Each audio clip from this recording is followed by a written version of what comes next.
rádio, web telespectadores e a todos vocês aí que nos acompanham também pelo canal 16 da NET Cidade. Hoje, mais uma sexta-feira aqui com o programa Fala Direito. Estamos hoje com duas convidadas que eu até vou ter que ler aqui o currículo de ambas porque é excelente. Estamos aqui hoje para falar sobre mediação e arbitragem. São dois sistemas, dois mecanismos que podemos dizer até uma fonte alternativa de resolver os conflitos, né? As doutoras que estão aqui hoje poderão nos explicar melhor a respeito de ambos os institutos. Estamos aqui com a doutora Karen Cristina Moron Bete Mendes, ela que é advogada, formada pela Faculdade de Direito de Sorocaba, em 2001, especialista em meios alternativos de solução de conflitos pela Fundação Getúlio Vargas e em Direito Processual Civil. Ela é mestranda, né, na PUC São Paulo. Doutora Karen, muito obrigada por ter aceito o nosso convite e estar aqui hoje. Muito obrigada. Eu que agradeço o convite, é um prazer imenso estar aqui nesse espaço tão especial, voltado para a divulgação do direito à nossa comunidade. Agradeço muito e estou muito feliz de poder participar. Espero poder contribuir um pouco aí com a informação da nossa experiência, da nossa vivência na área dessas formas alternativas de pacificação. Estamos aqui também com a doutora Ana Paula Felício Barbosa. Ela que é formada em Ciências Jurídicas, né, pela Universidade de São Francisco, Campus São Paulo. Especialista também nas áreas de franchise e varejo pela Associação Brasileira de Gestão de Impostos pela Faculdade de Trevisan, São Paulo. Informação também, né, doutora Ana Paula, que a senhora também, especialização em contratos e operações em formas extrajudiciais de solução de conflitos pela Câmara Arbitral de Sorocaba, TAS.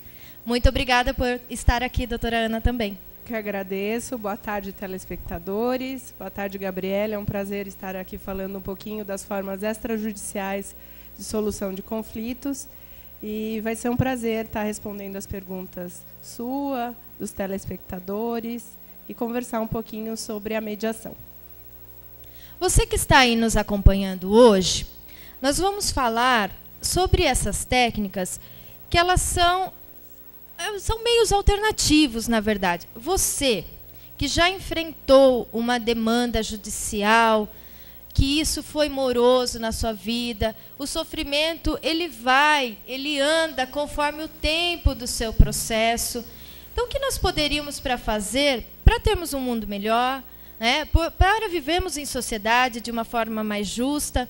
Talvez, se nós conversássemos mais, se nós pudéssemos olhar nos olhos, dizer o que sentimos, e essa pessoa tem um terceiro no meio que pode nos ajudar a resolver os nossos problemas, né? Estamos aqui hoje, vamos falar com a doutora Ana Paula. Doutora Ana Paula, o que é a mediação? Mediação, ela é uma forma de aproximação das partes para que elas restabeleçam a comunicação que um dia se perdeu.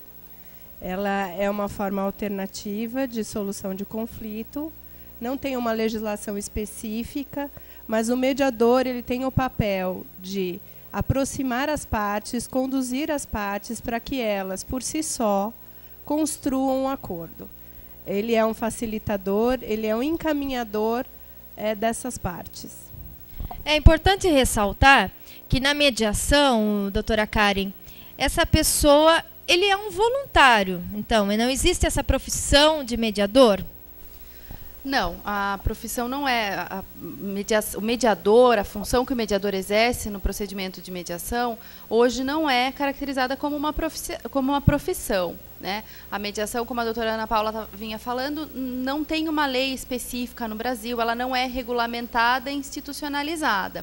Mas a ideia da voluntariedade no papel do mediador, na atuação, ainda é uma situação que se discute. Hoje, a mediação feita dentro das instituições, do poder público, ela é voluntária, mas a gente tem mediadores remunerados em instituições particulares, instituições privadas, então é uma questão ainda que não é pacificada no Brasil, né? A gente tenta, nós estudiosos da mediação, nós buscamos não necessariamente um reconhecimento da profissão do mediador, mas uma atuação remunerada, com um ganho para o profissional que atua nessa disciplina, né?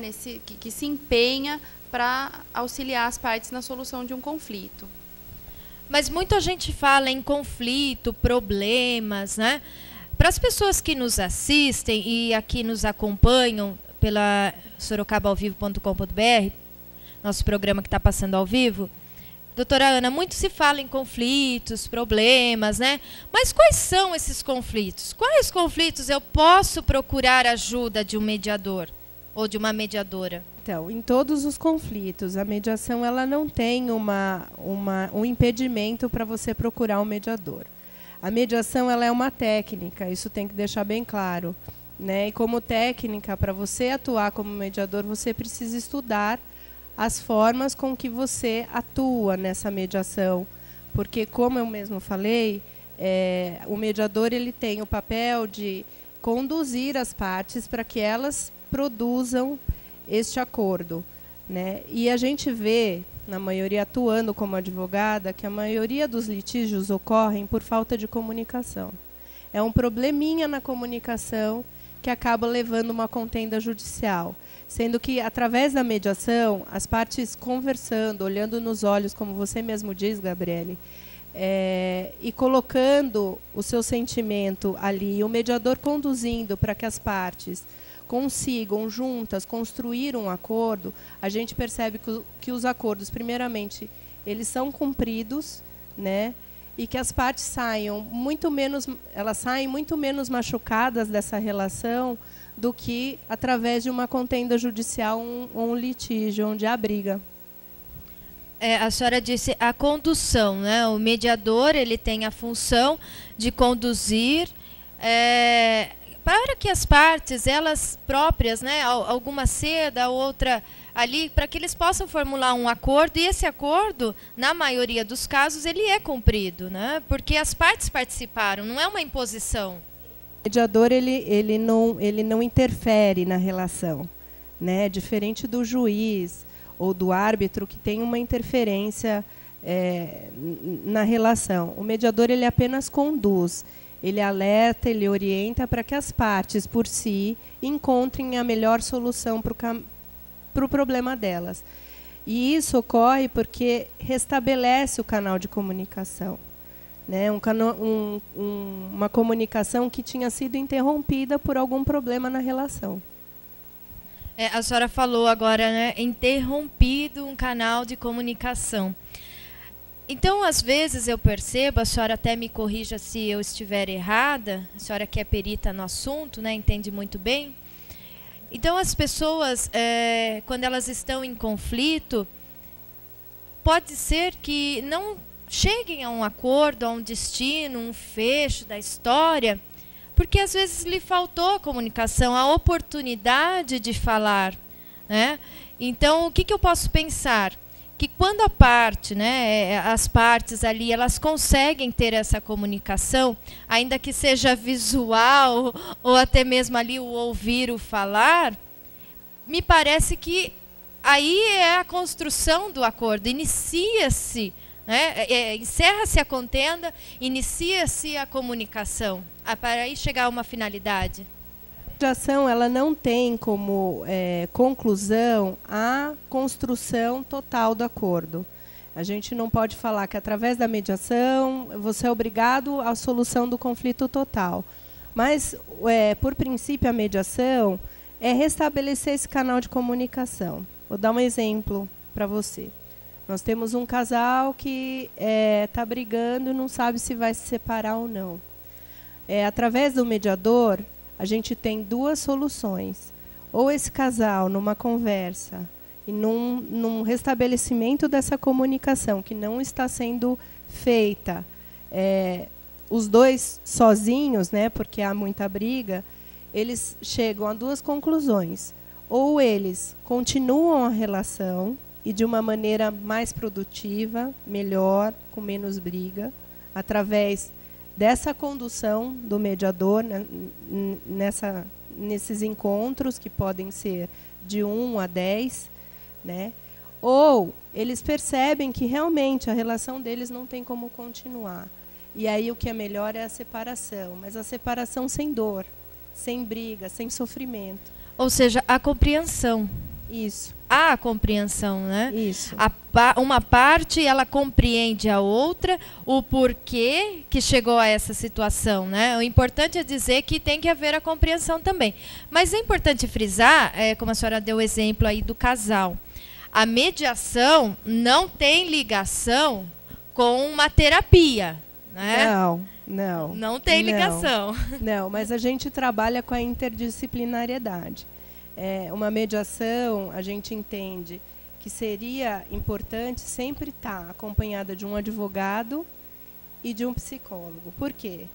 O psicólogo percebe se uma das partes tem algum problema sério psicológico. E se isso acontece, não dá para fazer mediação. Né? A mediação não tem como ocorrer se uma das partes tem um problema sério psicológico. Aí o ideal é encaminhar uma das partes ou ambas as partes para um tratamento psicológico.